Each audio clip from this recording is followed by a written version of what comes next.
Well, they didn't lose.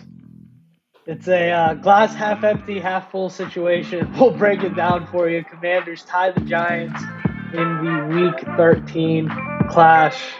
That's a crazy one. Let's get right into it.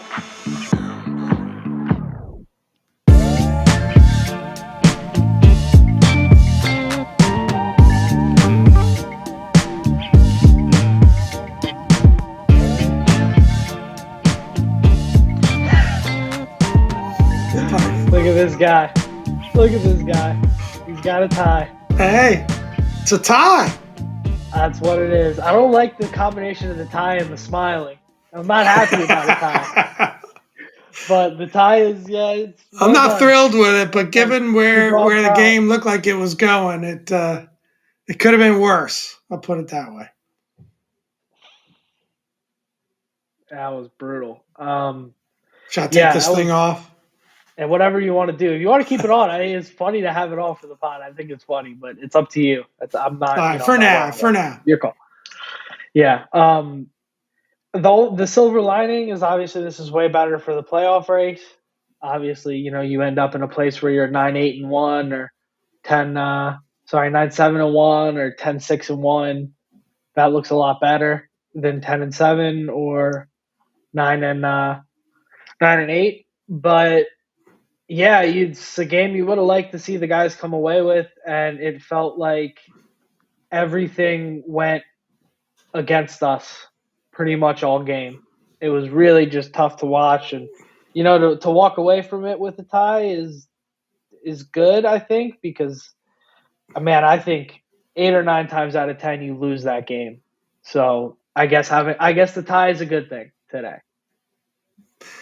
Yeah, I think it's pretty simple. It's going to come down to what happens in the next game, right? Because these 2 games against the Giants between these 2 teams is really going to, make or break the season in many ways. And if you tie and win, that's much better than splitting the 2 games, right? Yeah.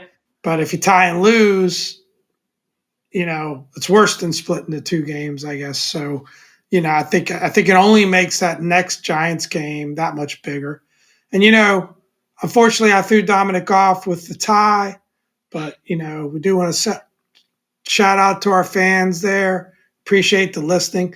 Give us a like, subscribe, hook us up that way. All this great content. Shorts seem to be particularly popular amongst the team out there. So, what's up, everybody? We'll get into this tie. Look, I dressed up for you all. Beautiful, beautiful. Yeah, if you're new, thank you. If you're returning, thank you. Just like, comment, subscribe, all the good stuff. Thank you for that pop. So if you look at the Giants' schedule, they're headed to, they'll be at home, but Philly is coming home, a Philly team that just absolutely ran over the Tennessee Titans, who's a formidable opponent. They just beat the crap out of them. I think it was like 35-10, something like that. So, Philly goes in there, takes care of business. We play the Giants. We've got them at home. You hope we're healthier at that point. You hope maybe Cole Holcomb could be back. Maybe Ben St. Juste is a big loss not having him today. Although I do think Danny Johnson played well. Missing Benjamin St. Juste hurts. So we get him back hopefully some big after plays. the bye week. Maybe Chase Young gets back in there. I don't know. I've got some inside sources that I will tell you about off camera. I don't want to rat on anybody. I don't think we see Chase Young this year. Wow. But we'll talk about that later. Breaking news on the Dom and Pop show. I like my it. bold prediction, and if I'm the first one to break it, you all know what you need to do. Like, comment, subscribe. Well, that has to be a short. Blow us up. Yeah, it's hearsay, but I don't think we see him this year, unfortunately. But either way, the defensive line is far from the problem. The problem is actually the guy on the other side of the offense. Now, what exactly are you hearing as the reason to why? I don't have real quick. I don't have a reason, but I have on, I'd say, medium level authority an answer. But I have a lot of friends in the DC area, so people meet people and people talk to people, that kind of thing. But it's all rumors. It could be total BS, but that's my bold prediction here. But yeah, again, offensive ineffectiveness is the storyline for me through this. And I texted you. It's just not a sustainable formula, the formula that we have right now on offense. And ironically, I'm getting rid of this go. thing. There you go. That's fair. Ironically, we go up 10-0. And that should be, in theory, where the formula works the best. But we are so unable to respond offensively. We are so unable to quell other teams' offensive momentum. And what we don't understand is that Daniel Jones gets paid $20 million a year. Saquon Barkley gets paid a lot of money. Darius Slayton gets paid some money. The other team's offense, they get paid too, and they're going to make plays. You can't bank on the defense holding teams to 13 points a game in the National Football League. And you can't bank on the defense just continuing to shut down teams. And, we're up 10-0. They kick a field goal.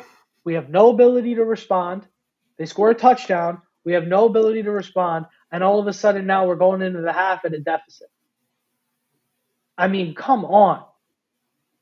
Come on. It's embarrassing. And that, for me, it sets the tone for the rest of the game. There's a lot of other things to talk about. But overall, I think the better football team head to toe today is the Commanders. I think we had more opportunities.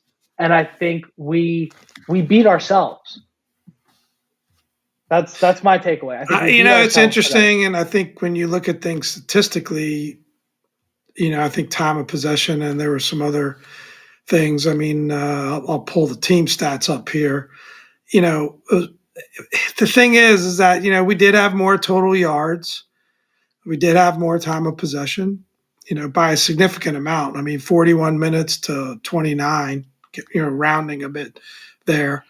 I don't know. The Giants look like the better team to me because it was like, it's weird. Just eye tested. Maybe that's just negativity because of the way the game turned. But we started out hot, 10-0, could have easily been 14-0. But then they outscore us 20-3, right? And we couldn't really stop them. And although I'll give the defense credit for coming up with stops in the second half and only giving 7 points, and those 7 points came off a turnover. So definitely defense was much better in the second half. Definitely wasn't the defense's best day. But The interesting thing about, and I think where you're going is frustration at the quarterback position. I thought it was one of Taylor's better days. Really. And that's the frustrating part, right? That's not a compliment in any way. It's just saying that this is what we are. And it's very limited on offense because of quarterback play, whether it be the way Wentz was playing before injury or Taylor. And I think that's why the Wentz arguments continue. But I don't know. I didn't feel as if, and I know you feel differently, and it's an interesting flip. I didn't feel like Taylor was necessarily the reason that the day went the way it is.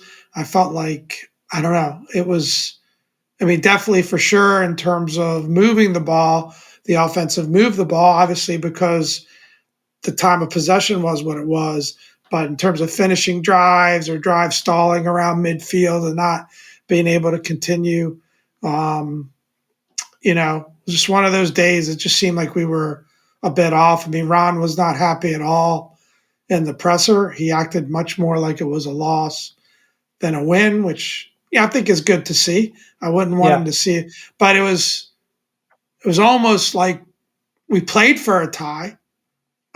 First down within a few yards of field goal range in overtime, and we all of a sudden get super conservative with the play call. And I want to come back to that later, but I don't understand what they were doing in that last sequence there, right? They're moving the ball. They had momentum, and then all of a sudden it just was like, well, we're going to play for a field goal. We're going to play for a 50-yard field goal or 55-yard field goal. Like, what are you doing, Keep moving the ball. Keep keep going for it. So, but I'd say from a glass half full perspective, it's still all out in front of us, right? I mean, there Yeah. were moments there that didn't look like a tie was going to happen. That last field goal, I mean, that could have gone in. Gano's hit him from that far before. He's got that leg. I don't know what the wind was like in the stadium. Maybe that had a factor. It can get windy up there, but I think on the road tying them at Giant Stadium, and now they're coming back. And you mentioned they're playing the Eagles, so hopefully. Tough to root for the Eagles, but I think our best path to the I'll be playoffs wearing green. is to catch the Giants, right? Yeah. And so I think we're still in position to do that, and with a mindset of a bad taste in our mouth going into the bye, right? We've got a bad taste in our mouth now. It hopefully means the guys come back hungry. We did pick up a couple of concerning injuries today with Sweat and Tyler Larson. So we're going to see how they come back, but we got the extra time to prepare. Yeah, I think given the circumstances of that game, that tying drive was magical. I mean, that was Heineke at his best, pulling off magic. And I really felt like in overtime, that drive we had the chance to win the game with, I think the play calling was horrendous on that last sequence. That wasn't Taylor.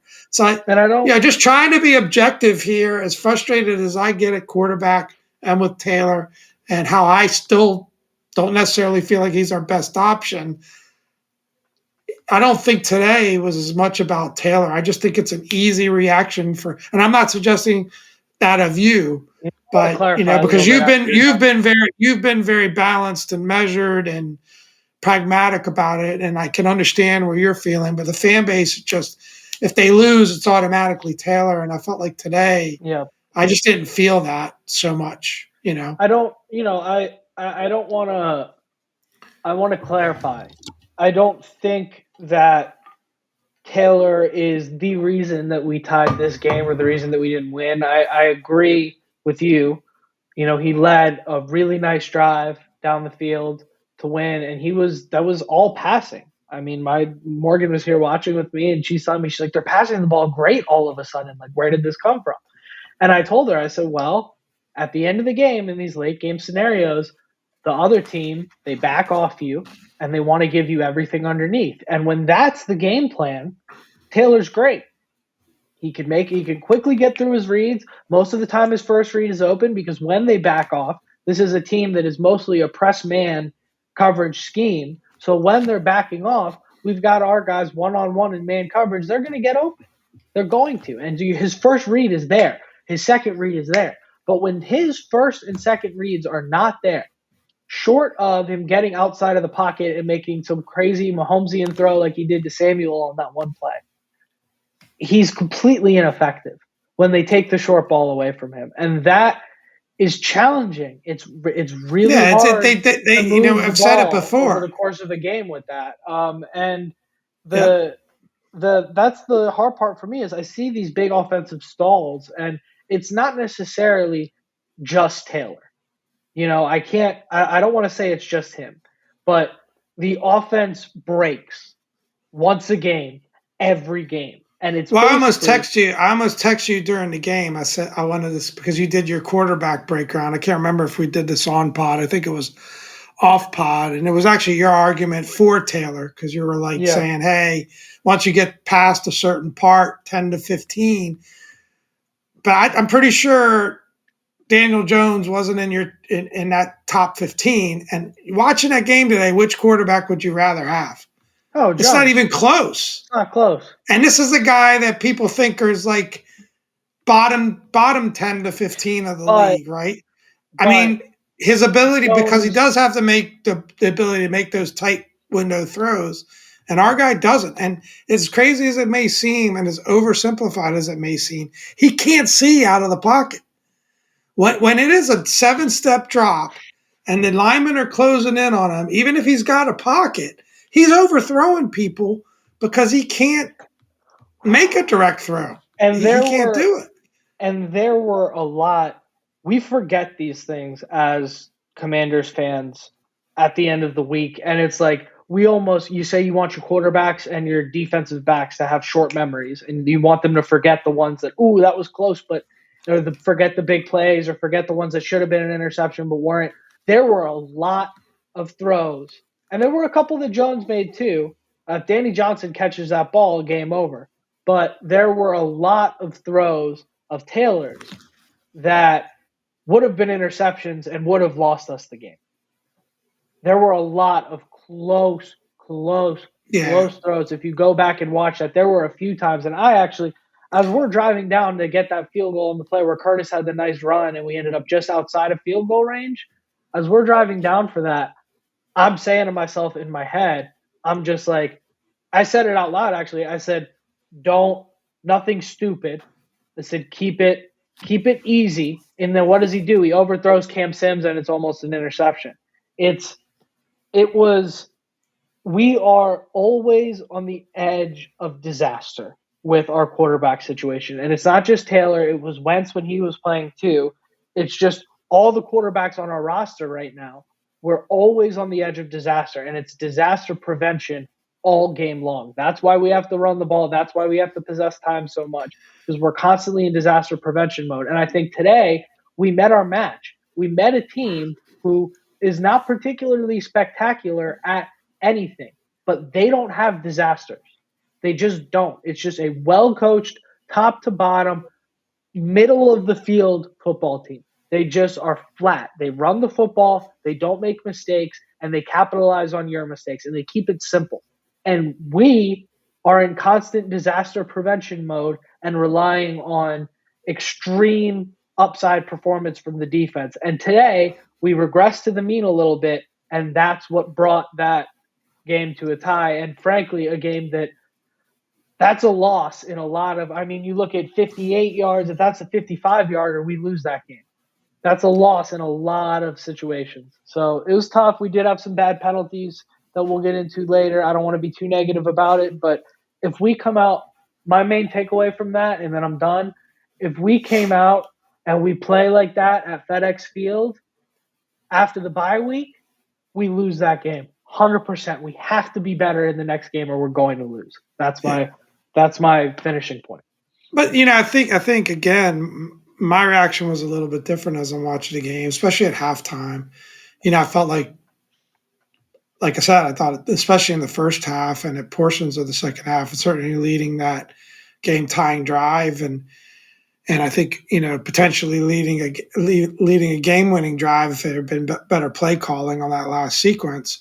I mean, the ball was spread around, right? I mean, McLaurin was involved, Samuel was involved, Dotson was involved. I mean, wait till we get to our awards; it'll become obvious, right? He had 275 yards passing, 101 quarterback rating. Like I said, I think it was one of his best games.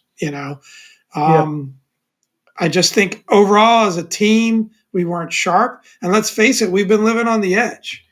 We could have lost the Atlanta game this way. We could have lost, some of the games earlier in the season. We've been living on the edge. We don't win. We don't win in a dominating way, other than maybe Houston, right? So this is just one of those games didn't quite, go our way. But from my reaction points, and then on a positive point, they hung in there. Yeah, that's one thing I thought of. They hung in there. They were always within 7. They didn't let the Giants land that knockout blow. And then they made it happen. That game tying drive was magnificent. And to convert the 4th and 7, or that I forget whatever 4th and whatever, but that pass to Curtis Samuel, I mean, that was classic Taylor magic. And then it leads to a game tying drive. So, from my perspective, there, I'll just end it there. But I think there was some good that came out of it, and Definitely. it sets up. It's all going to come down. I mean, not all going to come down, but that next game is just that much bigger now. Yep. But they, defense makes the stop that they have to make to save the game. They decide to play field position. They punt the ball to us, sack right on the first down, and you're in full clench mode because you feel like that's one that you fumble. And thank God we didn't by some miracle. Robinson gashes him for 10 yards, and now we're in a third, and I think it was 3rd and 10, something like that, 3rd and 10 situation. And what do? We hand the ball to Antonio Gibson. We run. We basically say, okay, let's hope we can tie this thing. We play for the tie. And for me, was that objectively the smart football play if you're talking full season strategy, what to do to give us the best chance to make the playoffs? What play do you call there? Yes, I'd say it was, because you have to keep that tie in mind, how important it is to tie and not lose. But that, to me, is the most damning statement of where we are offensively with this team. That 3rd and 10, you don't trust your quarterback to make a throw, to go down and potentially have the chance to win the game. That is tough. So that's the really hard point for me there, that I just wanted to kind of wrap up my point with. That being said, I say we turn this thing positive. Let's give out some awards, because there were some really good individual performances amidst an overall sloppy but gritty team performance today. I will give them credit. They did not quit. There were several points in the game where it felt like it was over, especially with the Giants being home. This team never quits. That team hangs in there, and you got to love Rivera for that. You got to love the guys. I want to give him credit. I know Taylor is at the forefront of that. That's the reason they love him so much. He keeps the guys fighting. So with that being said, let's swing it positive. I don't mean to minimize that. That's probably the most important thing about this team, is that they don't quit. But let's swing into the awards here. Sauce Award today. Last week I deferred to Pop, and we went away from Daron Payne. This week I put my foot down. I said, damn it. Sauce Award, it's Daron Payne. Defense is the only reason we didn't lose that game. Let's give it out to a defensive player. And Daron Payne was nothing short of magical today. God, he's so good. Two sacks, two tackles for losses, and then some really big plays there. The one tackle for loss against Saquon was huge. Yep, 2 sacks. That's what I was going to say. Is 2 sacks in big moments. And I mean, Saquon Barkley overall ineffective today, 18 for 63, and I think that begins and ends at the interior of that defensive line. Just phenomenal. So Daron Payne, you get the nod today. Like we said, we have to almost disqualify John Allen because he's just so good. Next guy, the runner-up for the Sauce Award for our first helmet sticker, Terry McLaurin. That's an easy one there as well.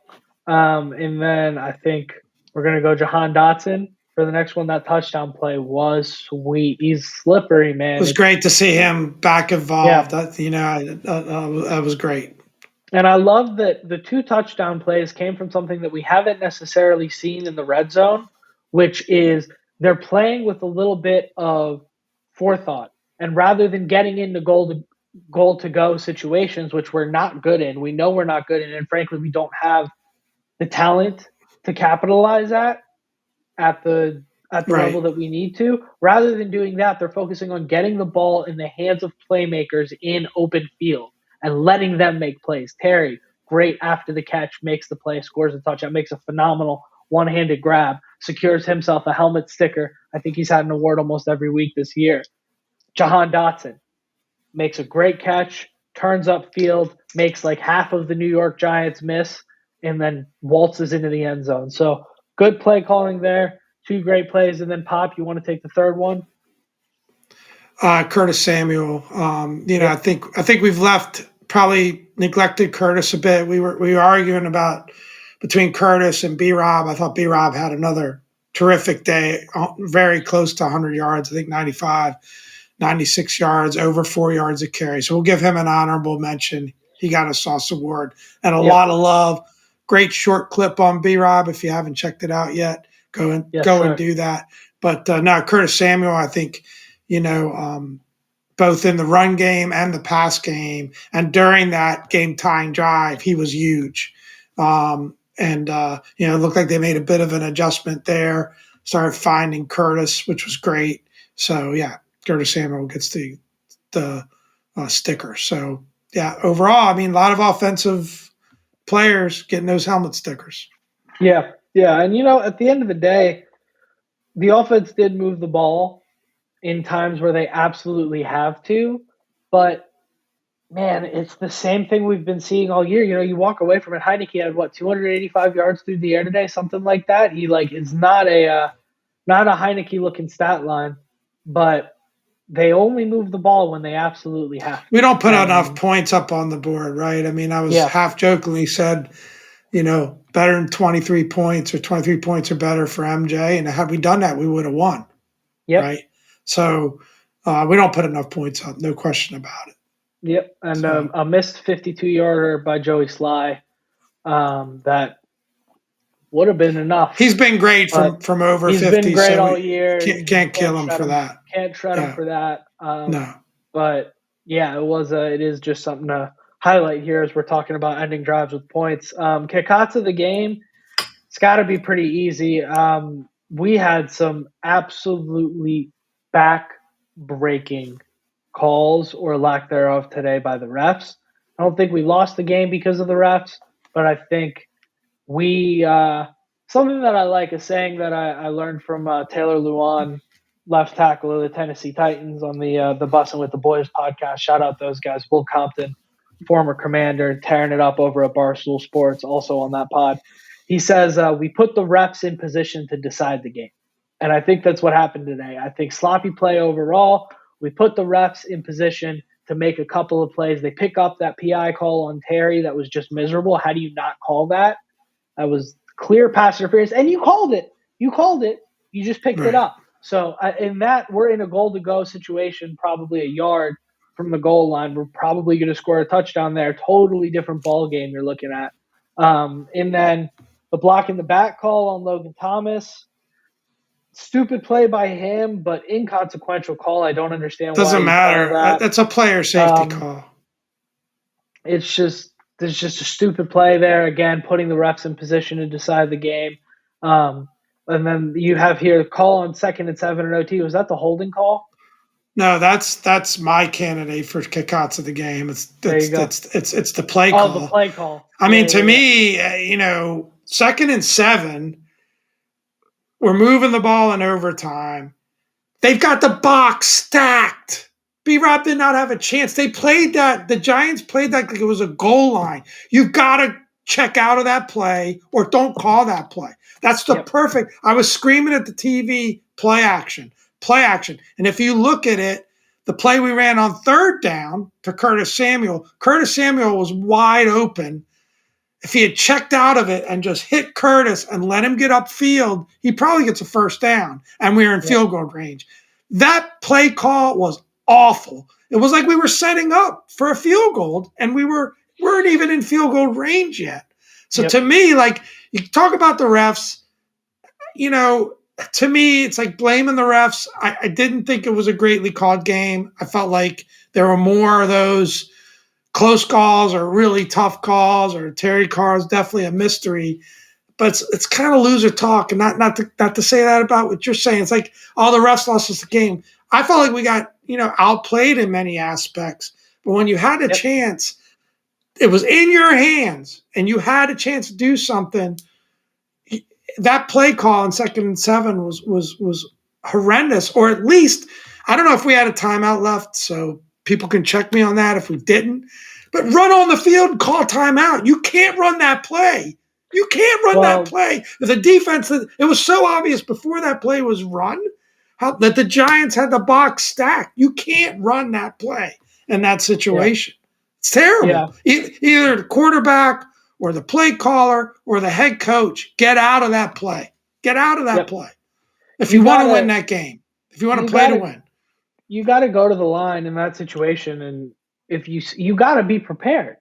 you If got to they're check stacked, out of that we're play. gonna we're gonna run inside to Brian Robinson, which is what we always do in any situation where there's any bit of pressure. We just give the ball to Brian Robinson and we let him fall forward for 3 yards, and we pray to God that a miracle happens on 3rd down. That's what we always do. So we go to do that, and there's got to be, hey, if we get up there and the entire state of New York, the entire city of Manhattan is sitting in the box. I mean, all of Brooklyn is sitting in that box right there. Call an audible. You got to have one ready. I mean, come on. This is like Madden. This is like first day of playing Madden football level stuff here. This can't be that hard. Call an audible, make a play, win the game. But it goes back to that philosophy that we saw again on that 3rd and 10 play where we ran the ball, and my girlfriend had every right. She's sitting here. She go, they're not even going to try? And I said, they're preventing disaster. They're preventing disaster. And that's what they did. They want to run the ball, and they said, we get jammed at the goal line. We deal with that. We're just going to prevent disaster. And that's the situation they're in. And unfortunately, now we've got New York again, San Francisco, Cleveland, Dallas. I will tell you right now, San Francisco and Dallas, we're not going to be able to prevent disaster against and win. We're going to have to do more than that. So play more aggressively, yeah. We're going to have to do more than that. So get working on it now, boys. Bye week, got time. Let's get healthy. Let's get it right. I think we've exhausted this topic. It's the least exciting result you could ever have in a football game. You shouldn't be happy with a tie, so that's fine. No, I'm not happy. Shouldn't be happy with one of these. Absolutely not. Absolutely not. And, the only good reason it's good for is for math. And I'm not a math guy, so I don't care about this. I'm disappointed. But let's get on more math. Let's get into the bottom bets. Do you want to just do a quick check-in, I guess? Thursday night went your way. The Jets-Vikings game, we both won that. And then the rest of the games, I think, are still going on. So just like a real quick, 10 seconds pop, 28-23, one push. I'm 24-27 and one push so far, I guess, with counting those couple of games. So we'll see where we end up next week. I know Pop will keep the tally for me and send it over before the outline. But a little bit of a schedule situation here with the pregame. We've got some fun stuff coming towards you next week. Since there's no pregame to talk, nothing but sports betting. We're going to bring the heat. It's going to be a shorter episode. We're just going to talk betting. It's going to be awesome. And then we'll do our preview for the Giants game. We'll do over the weekend on Sunday. So awesome. You guys will be getting all the normal content that you get from us. I guess we probably will skip the Tuesday that next week, but you'll get a great betting podcast. You'll get a great little Commanders guy in there. We're going to get all the good stuff. And yeah, I think that's pretty much it for us. Always fun for us today. Crazy day today. I mean, at least wild game. You know what? The consolation is at least when it really sucks, doing the pod is still fun, and it makes me feel a little bit better afterwards. Because I tell you what, if we didn't have the podcast, I probably would have been sitting in this room with all the lights off, just looking at the wall for a couple hours. It's therapy. Therapy for us and the audience. Get it off your chest, man. Oh God, I was so depressed at the end of that game. I was so upset. That was a tough one to watch, and it's disappointing. You feel like you left the win out on the field, but hey, we didn't lose. So get a win. It's two pretty even teams at the end of the day. I really do believe that. If you look at their strengths on the interior line, Saquon's a hell of a runner. Jones just gives us fits with his style of play. I think the stats would bear out that we were a little bit of the better team, but I feel like they're just two really even teams at the end of the day. Yeah, I agree. I think it's the same, tie is same team. Probably what we deserved at the end of it all. Yep. Well stated there, Pop. I have to agree with you. Real quick, we always talk about it when it goes well. I just want to check in on how the fantasy situation is looking this week. I just want to check in. I want to make sure you're doing okay. I know it's been a tough Lamar Jackson's my quarterback, and he went out hurt. But I don't think even with a decent day out of Lamar, I would have won. It's my boys took the day off. My best offensive performance was Koo for Atlanta, who's the kicker. Next best is 8 points for Nick Chubb, and no one else was even close. So it's a pretty awful day fantasy wise. But I think my playoff position's pretty secure. I without Jackson, I don't think I'm looking at much going here in terms of really contending for the league. So yeah, it was tough. Yeah, But I was at Terps Illinois game Friday night. Great win. That's all I'll say there you about go. that. The rest of the weekend's been a little rough. U.S. national team gets knocked out. I thought the Commanders are going to lose. Fantasy's going terrible, but that's sports. What are you going to do? Yeah, Yeah. one big funkulo across the board this What are weekend. you what are you But going to do? yeah, I'm looking pretty good. I'm in an absolute nail biter right now with Dane. It could go either way, really. It's tight, but ESPN has me projected to win, so I'll take that. This is a big. My team is much like the Commanders right now, 7-5. We decide our own fate. I gotta at least split these next two games to get into the playoffs, and then I like my chances in a run once I get there. But yeah, we'll have to see. We'll keep you guys updated on all that. And without further ado, let's wrap this thing up. I've been Dom. This is Pop. Thanks for another great week, guys.